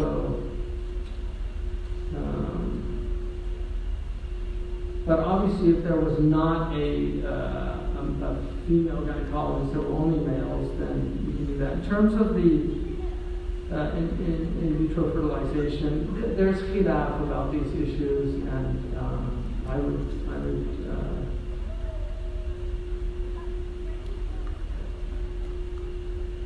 What's your opinion about the recent inheritance laws changed in Tunisia? I mean, it's very dangerous to. Inheritance laws are one of the few things in Islam that there's very little difference of opinion about, and because inheritance laws come right out of the Quran. Undeniably, there's problems in the modern society because women very often get stinted because you don't have men that are taking care of the women like they did in the past, and so we do have issues that need to be addressed by the scholars, but I don't think you can change the inheritance laws because they're nas, la ijtihada fi mawrid al-nas. You can't make any ijtihad when you have a clear, textual, unambiguous text, and that's a qaida fiqhiyya. According to the elementary understanding, my elementary understanding of pragmatist philosophy, like doing actions and doing create pathways for learning. These in turn create a new knowledge. Does this relate in any way to how Islamic law engages Urf? Means not on Urf as a source of knowledge. I'm not a big fan of Dewey, but I think Dewey had a lot of. He's responsible for a lot of problems in modern education, but people have always known that practicing is very important. Doing is very important in terms of learning. That's why you have lab and then alongside the theory. In terms of the Urf is simply an acknowledgement of custom and the role of custom. So every society has customs, and some of those customs are in accordance with Sharia, and then they're honored by Sharia. When you say al-'ada muhakkama, it has to do with things like, for instance, the Tuareg, people there's a group of nomadic people. They're not nomadic anymore by and large, but there's nomadic people that are in Mali, Niger, Algeria, called Tuareg. These are a Berber people. The Berber don't like that term, but they're related to the Amazigh people. The men veil their faces, the women don't. That's their ada. So the Maliki said, normally you have to expose your face for a man in prayer. The Maliki said the Tuareg don't have to do that. Their prayer is valid even if they cover their face, because that was their oath. When they eat with their face veil on. The women don't wear a veil. It's very unusual. It's the opposite. So that's a case where the Sharia acknowledges the urf of a people. And it's one of the beauties of Islam is that it doesn't demand conformity. It doesn't demand that everybody become Arabs. I mean, one of the things that really troubles me about modern Islam is this idea somehow you get these converts that convert to Islam and suddenly they're wearing a Saudi robe and one of those red checkered hats. That has nothing to do with Islam other than that some Muslim people dress like that in one part of the world. That's not, the Prophet never wore a shawl like as a head covering. He wore a turban and he wore a hat. There's no evidence that he wore a shawl. In fact, Ibn Umar actually did not like men to wear shawls on their heads. But that red checkered one came from Iraq. It's not originally from the Arabian Peninsula. So there's an example of taking an urf of a people and turning it into a kind of Islamic thing. And it's not. The Prophet, as far as we know, did not wear a robe. There's no evidence that he wore a robe. He wore sirwal, like what the Pakistanis wear, baggy pants with a shirt, which is what the Libyans wear. The Libyan clothes are very close to Sunnah clothes, if you want to call it Sunnah clothes. He wore shirts. He wore izar, or lungi, what they call lungi in Persian and in Urdu, what they wear in Bangladesh and Yemen today. The Yemenis dress in traditional Arab dress. So those are traditional dresses, but again, all that is required of Muslims is to dress modestly. I personally have always worn Western clothes in the West. There's pictures of me in robes, because when I taught, I usually wore robes. And people who know me closely, I've never worn Arab clothes outside in public. Mainly because I just don't like drawing attention to myself. I don't want people staring at me. And I have a lot of compassion for the women who wear veils, but because in places where, fortunately, in places like Toronto, it's not so bad because people are very used to Muslim women here. Same in London. In most cosmopolitan places, New York, it's like that. But in some places, it's really hard to wear a woman to wear Muslim clothes. But there are like Turkish women in Istanbul dress really nicely. It's very modest, and yet it still looks like it's part of the modern world. So they've really been able to adapt. Not traditional Turkish girls. I'm talking about the new, quote-unquote, Islamic fashion clothes. I'm not a big fan for fashion, because I don't think it's really one of the horrible industries on the planet. What is your opinion on blasphemy laws in Pakistan? I think blasphemy needs to be seriously revisited. I mean, what happens in Pakistan is very unfortunate.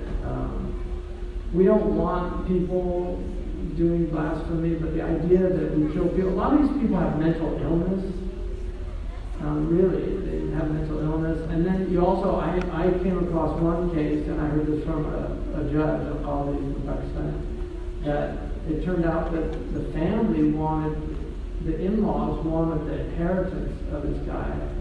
So they claimed, and he was mentally imbalanced, and they testified that he had blasphemed against the Prophet ﷺ. It was all to get his money. So there's a lot of problems right now in these things, but I think it's a very, very dangerous to try to implement these type of laws today in the environment we're in.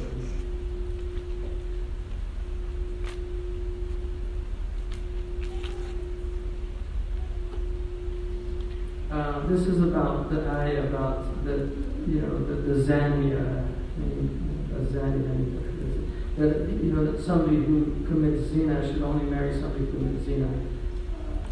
I mean, that was obviously, it's just that fallen people for fallen people, that in a society where honor and the ilm are very important, good families marry good families, and then lower families marry lower families. So there was more, in lower families there tended to be more promiscuity. In the West, it tends to be the opposite traditionally. Like you see a lot of promiscuity in the higher classes, and then in the lower classes they tend to be more religious about those issues. And that's one thing Beethoven wrote about in his journey in America. He was surprised at how little he saw of indiscretions and things that he saw in the aristocracy in France, because he was one of the aristocracy. So that has to do. But if somebody, obviously, if Allah subhanahu wa ta'ala, if you have the tribulation of having premarital sex or something like that, you just keep that to yourself. They will make Allah, ask Allah subhanahu wa ta'ala to forgive you. A woman doesn't have to divulge that. You keep that to herself. And our religion is based on sikha. You shouldn't expose people, slander people. On the other hand, if somebody is clearly, through testimony or through admission of that, that's a grave moral breach in our tradition. And historically, it was something that we don't. Scholars that's not something that scholars were very protective of that, of their good honor, because the irq is very important in Islam. You have to guard your own honor, and that's why it's so dangerous to slander people, because if it's a lie, it's public, and that's one of the few things in the Quran there's an actually clear punishment for it, of 80 lashes. So it's very dangerous to accuse somebody of that. Especially the innocent, muhsanat. Anything else? One more? There's still questions out here. Go ahead. White. Yeah. Enthusiastic way got my attention. Last question, though, please. Assalamu alaikum. What would the Sharia say about organ donation? I mean, the khilaf issue. So some people are opposed to it. If you want my personal view, I find it very interesting that the body rejects it so severely. I mean, you really have to immunosuppress somebody in order for an organ to be accepted by. It just seems there's a real reaction of the body against donating an organ to somebody. On the other hand, kidneys, people live, they live for a long time with organs. I know this is anecdotal, but this is a true story. My brother, who's a professional musician, played with somebody, and they played a certain genre of music, and then he got a liver transplant, and he started wanting only to play Hawaiian music. My brother told me this true story. I know reason to disbelieve my brother. And it turned out they found out that the liver belonged to a Hawaiian musician. So it's a true story. I'm not making that up. So who knows what you're getting with the organs? I don't know. Blood seems to be relatively, people, if you're compatible with the blood, the body doesn't reject unless it's obviously not compatible with it. But the organs really react against. The body just attacks the organ. So I don't know. I mean, I don't know. Life is very precious, and the other troubling thing about organ donation is there's a huge black market for organ donations, which is deeply troubling to me. Huge. And we're talking about billions of dollars. And I know this from an internal UN report that somebody who works in the UN on this issue, because I was part of an ethics committee at the Vatican, this is where I heard about this, that Africans, they were actually, Sicilian mafia were going out on boats, taking some of these African migrants and taking their organs and selling them on the black market. So it's a real problem. I mean, that's obviously another issue, but it opens up a lot of, where you begin to harvest humans, keeping people alive for their organ donations. People that have worked in an ER room know that there's a very morbid humor that happens in hospitals amongst people that work in ERs and things like that. But motorcycle riders are called organ donors because they're usually young and coming with massive head trauma, so all their organs are intact. So don't ride a motorcycle.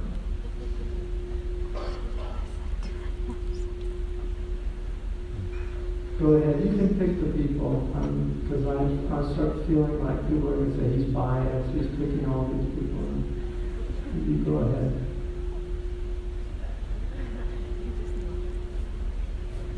So,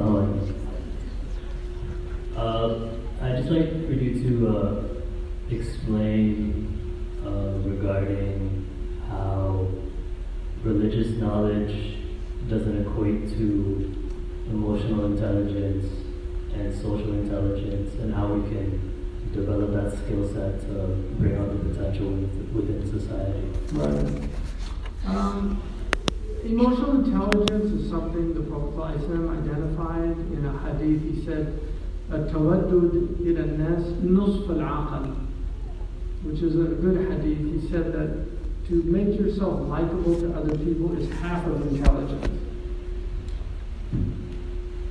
So that's very similar to what EQ is.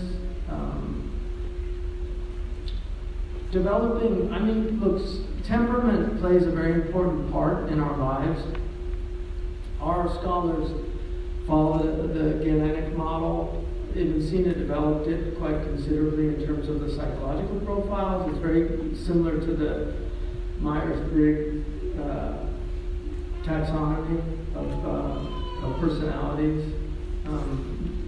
4 major personalities were identified: 2 introverted, 2 extroverted, the phlegmatic, choleric,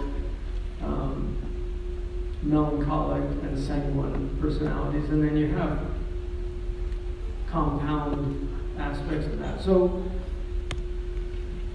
people have temperaments that you inherit, and those are going to determine a lot of how you respond to situations. So some people are very, like, if you have a phlegmatic spouse, it's very nice because they usually don't get upset very easily. If you have a choleric spouse, they get upset a lot easier. And so you have to learn how to deal with temperament. But you can also actually work on yourself to overcome temperament. So a lot of this is just mujahada and tarbiyah, right? So most of us know, I don't think anybody in here is so obtuse that they don't know whether or not they have a bad temper, right? I hope you do. And if you're not sure, just ask somebody close to you, because they'll usually give you sound advice. But if you have a bad temper, you have to work on it, because you can't control temper. It's not something that you have to be a victim to. Emotions can be regulated by reason, but it takes work, and it's a type of harb sijal. It's a war of attrition. You have to just work on yourself, and over time you can. So I think a lot of this is in tarbiyah, especially keeping company of people that have good character, because it has an effect on you. If you're in the company of people with bad character, it'll have a negative effect on you. So maybe just 2 more questions, and then we'll...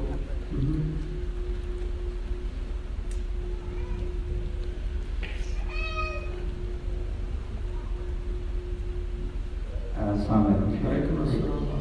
I had a question regarding Mudaraba, the Islamic financing. I'm not sure if you're too familiar with that field. La riba. Pardon? La riba. No, Mudaraba. Mudaraba. Yeah, of course. And then Mudaraba is a type of, the Malikis have. So my question is kind of scenario based. So if you were company A and I was company B, Sure. and you were investing with You put the money in, and the other person does the work, and yeah. So if you were to give me $100,000, but Yeah. you were getting that money from like a bank on an interest I'd loan, rather you give me the 100,000. Go ahead. but if you were receiving that money from a bank on an interest loan, would I still be able to accept that money from you? I see what you mean. So if I take it as an interest-bearing loan, but I'm giving it to you as a non-interest loan, Yes. I mean, technically, you could, because what he does and how he gets his money is his own business. If he gives it to you as a non-interest loan, if you did that on purpose, though, then it's a hila. Like if you say, why don't you get the loan and you loan it to me in non-interest, and then whatever profit we make, we'll share. That's a hila. Otherwise, it's like there's a khilaf about, like, if you rent a place and they're going to use the place for haram things, there's a khilaf about that.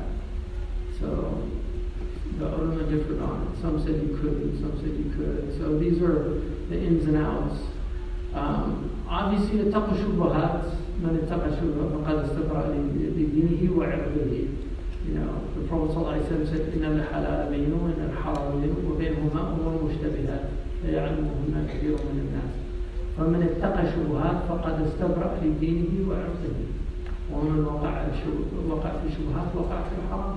So if you avoid doubtful things, you guard your religion and you guard your good name and your honor.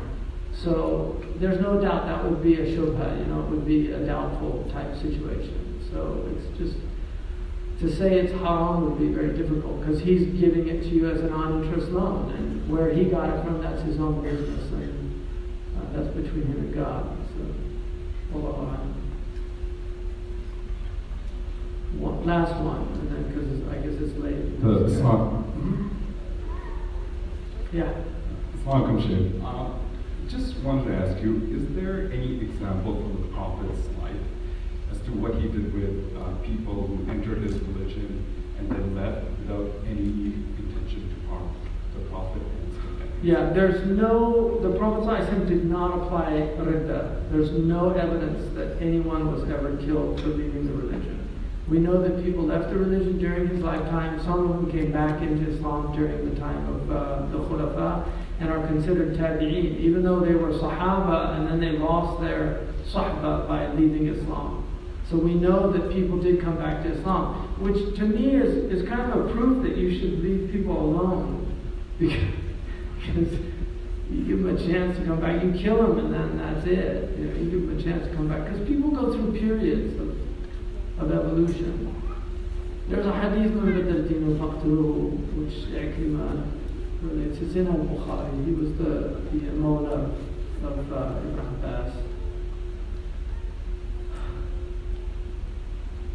There's also indication that the Khulafa did implement Ridda laws. So Ridda tends to be, there are blasphemy laws. I mean, the Maliki text that I studied, Baba Ridda is there, you know, and it's a capital offense. Whether those are applicable today, I think is a serious debate that needs to be had. My view in terms of maqasid, what is the maqsad, what is the intent of the Ridda law? The intent of the Ridda law is to preserve the religion. Today it has the opposite effect. It actually harms the religion. People, we're living in an age of individualism, we're living in an age of freedom of conscience, we're living in an age where people feel they have the right to choose, to believe or disbelieve. The Quran says, وَمَنْ شَاءَ فَلْيُؤْمِنْ وَمَنْ شَاءَ فَلْيَكْفُرْ. Whoever wants to believe, let him believe. Whoever wants to disbelieve, let him disbelieve. لَا إِكْرَاهَ فِي الدِّينِ. There's no force in the deen. وَلَا تُكْرِهُ النَّاسَ حَتَّى يَكُونُوا مُؤْمِنِينَ. Do you think you can compel people to be believers? Right? One of the prophets says, you know, what, you think we can compel you and you don't want to accept this? So I think we have to be very careful about, and look, these are called ahkam sultaniyah. All the laws that have penal code, criminal law, those are all the prerogative of a polity. They have nothing to do with common people. No Muslim has a right to take the life of another in his own hand. You cannot kill somebody. You can't, if somebody hears somebody, you know, Allah, like curse a prophet, and then they kill them, and then they go to Qadi and say, well, he cursed the prophet. First of all, no system of law would ever accept that. That's vigilante justice, and then I could just want to bump somebody off and then claim that he cursed a prophet. So there's a trial, traditionally, that was supposed to take place. There's istikaba. There's a khilaf about istikaba for killing people. Qad'iyah and the Shifa didn't allow it. So these are all pre-modern fiqh that needs to be revisited because of the time we're living in. I think it's very dangerous to try to apply these things. The Christians haven't applied blasphemy laws since the 17th century. In Europe, the Jews stopped applying them. People would say, well, the Quran says don't follow the things of the Christians. But there's a reason why these laws ended in these societies, because people were getting turned off by religion and by coercion and compelling people. And historically, the Muslims did not compel people to face. So I think we need to really seriously think about these things at the theoretical level, but at the practical level, they're no concern of ours whatsoever. And a government can suspend laws based on maslahah, and that's part of the, we're going to look at that tomorrow, inshallah. So, barakallahu fikum, subhanahu wa bihamdika, ashhadu an la ilaha illa anta, nastaghfiruka wa natubu ilayk.